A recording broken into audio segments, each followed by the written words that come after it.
एक ऐसा देश जहाँ सबसे ज़्यादा ज्वालामुखी पाए जाते हैं, यहाँ पर दुनिया का सबसे ज़्यादा भेड़ भी पाए जाते हैं। एक ऐसा देश जहाँ पर सबसे ज़्यादा मटन और शीप वूल का उत्पादन किया जाता है। इसी देश में सबसे ज़्यादा एग्रीकल्चरल एक्सपोर्ट भी किया जाता है। तो दोस्तों, ये है न्यूजीलैंड। पैसिफिक ओशन के साथ में ऑस्ट्रेलिया से करीबन 4000 किलोमीटर दूर दुनिया का सबसे पीसफुल कंट्री। मगर इसके बावजूद भी न्यूजीलैंड का पॉपुलेशन यूके के पॉपुलेशन से 7% भी, यूके की पॉपुलेशन का 7% भी नहीं है। अगर आप न्यूजीलैंड का ये मैप देखें तो आपको ज़रूर दिखेगा कि करीबन 80% न्यूजीलैंड पूरी तरीके से खाली है और वहाँ कोई नहीं रहता है। न्यूजीलैंड की 70% आबादी इधर नॉर्थ में रहती है और नॉर्थ की भी 50% आबादी इस एक शानदार ऑकलैंड में रहती है। इतना ज़बरदस्त मौसम, ब्यूटीफुल सीनरीज, लो क्राइम रेट और हाई स्टैंडर्ड ऑफ लिविंग के बावजूद भी 80% न्यूजीलैंड खाली है। क्यों? आइए जानते हैं इस सवाल का जवाब। सबसे पहले अगर हम वर्ल्ड मैप देखेंगे तो हमें पता चलेगा कि न्यूजीलैंड हमारी दुनिया से काफ़ी दूर है। मतलब अगर हम मुंबई या कराची से फ़्लाइट में बैठेंगे तो पूरा इंडियन ओशन और अरेबियन सी को क्रॉस करने के बाद करीबन 18 से 22 घंटे की फ़्लाइट ट्रैवल के बाद आप न्यूजीलैंड पहुंचेंगे। अब सवाल बनता है कि इंसान इतनी दूर आइलैंड पर पहुंचा कैसे? आज से हज़ारों साल पहले लगभग 1320 से 1350 सेंचुरी के बीच में न्यूजीलैंड को डिस्कवर किया।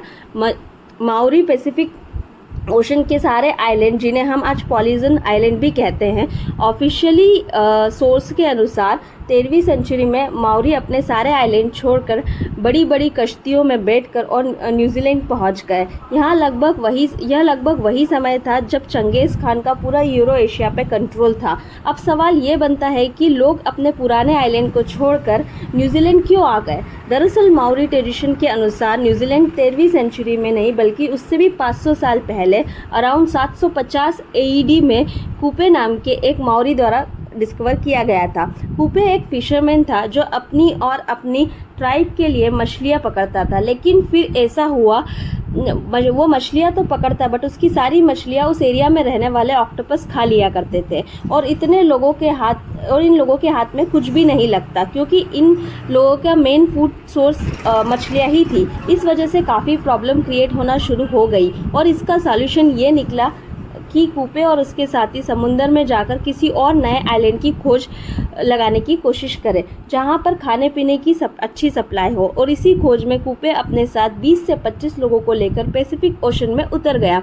कुछ दिन का सफ़र करने के बाद बड़े बड़े माउंटेन वाला उन्हें ये आइलैंड नज़र आया। ये न्यूजीलैंड था, सी फूड, भेड़ बकरियों और फलों से मालामाल आइलैंड जिस पर कोई भी इंसान नहीं रहता था।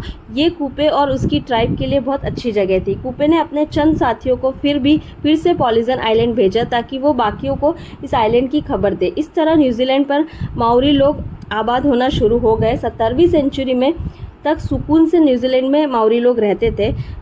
दुनिया से इतना दूर होने की वजह से उन्हें किसी से भी दुश्मनी नहीं थी, ना कोई खतरा। मगर ये सब बहुत जल्द बदलने वाला था। यह वक्त था जब वेस्टर्न नेशन अपनी ताकत बढ़ाने के लिए पूरी दुनिया में फैल रही थी।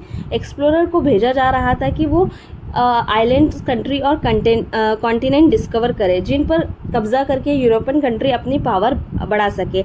इसलिए एक डच एक्सप्लोरर ने, जिनका नाम टैस्मैन था, पैसिफिक ओशन के साउथ में किसी कॉन्टिनेंट की खोज में निकल गया, क्योंकि उस वक्त यूरोपियन का ख्याल था कि इस हिस्से में कोई ना कोई कॉन्टिनेंट तो ज़रूर होगा और अगर ऐसा हुआ तो यूरोपियन कंट्री की अपॉर्चुनिटीज़ के बहुत सारे दरवाजे खुल जाएंगे। साल 1642 में टैस्मैन ने न्यूजीलैंड को डिस्कवर किया, पर उसने जब वहां उतरने की कोशिश की तो उसकी माओरी लोगों से ज़बरदस्त लड़ाई हुई और मजबूरी में उसे वहां से भागना पड़ा। फिर साल 1769 में जेम्स कुक ने इस कॉन्टिनेंट को दोबारा ढूंढा और न्यूजीलैंड पहुंच गया। एक दफ़ा फिर से माओरी में और जेम्स के सिपाहियों में ज़बरदस्त लड़ाई और उस लड़ाई में बहुत सारे माओरी चीफ भी मारे गए। जेम्स को वापस जाना पड़ा, मगर इस बार उसने न्यूजीलैंड और इस सारे सफ़र का कंप्लीट नक्शा बना लिया था और इसी मैप के ज़रिए 18वीं शताब्दी में यूरोपियन इस आइलैंड में वापस आना शुरू हुए और फिर उन्होंने माओरी लोगों के साथ बड़े स्मार्ट तरीके से डील किया। उन्होंने ट्रेड और प्रॉफिट का लालच देकर ब्रिटिशर्स ने अपने नेवल पोर्ट्स वहां पर बनाना शुरू किए। कुछ साल बाद ही ब्रिटिशर्स ने न्यूजीलैंड पर पूरा कंट्रोल ले लिया। ब्रिटिशर्स और माओरी लोगों के बीच में 1840 में एक डील हुई जिसे ट्रीटी ऑफ वेदांत के नाम से जाना जाता है और इसी डील के बाद न्यूजीलैंड ऑफिशियली यूरोप और ब्रिटिशर एम्पायर का हिस्सा बन गया। उस वक्त माओरी लोगों की पॉपुलेशन करीबन 2 लाख थी।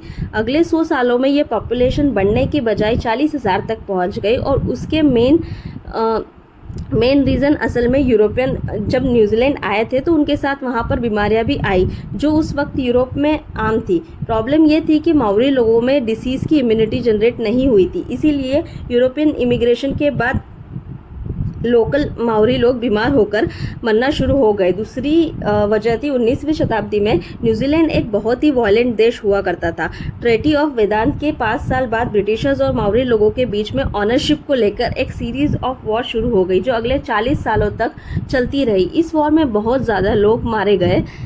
ये सारा सिलसिला 1881 में आकर रुका जब माओरी के सारे बड़े लोग जो है मारे जा चुके थे। माओरी मूवमेंट बुरी तरह से क्रश हो चुका था। अब ब्रिटिशर्स लोग भी यह समझ चुके थे कि लोकल को डेवलपमेंट प्रोसेस में इंक्लूड करे बिना वो आगे नहीं बढ़ सकते हैं और इसीलिए इन वॉर के बाद ब्रिटिश गवर्नमेंट ने लोगों को इलेक्ट्रिक प्रोसेस में लेकर और डेवलपमेंट प्रोजेक्ट में की स्टेक होल्डर बना दिया और इसी तरह न्यूजीलैंड में पीस और प्रोग्रेस का सफ़र शुरू हो गया। फिर भी आज जैसे हमने वीडियो में स्टार्ट करके बताया था कि न्यूजीलैंड का यह एरिया खाली क्यों है, सारे लोग इधर नॉर्थ आइलैंड में ही क्यों रहते हैं। असल में न्यूजीलैंड का ये साउथर्न रीजन खाली इसलिए है क्योंकि इस खाली एरिया में रहना और कंस्ट्रक्शन करना पॉसिबल नहीं है। माउंटेन रेंज के साथ साथ न्यूजीलैंड के साउथर्न एरिया पर के तरफ जो है बहुत बड़े बड़े पहाड़ है और ज़मीन भी अनइवन है। बेसिक इंफ्रास्ट्रक्चर जैसे रोड वगैरह भी हम वहाँ पर बना नहीं सकते हैं। पहाड़ों के इस तरफ ये ईस्टर्न साइड में ज़मीन बिल्कुल सूखी भी है और पूरी तरीके से इनफर्टाइल है, जिसकी वजह से यहाँ पर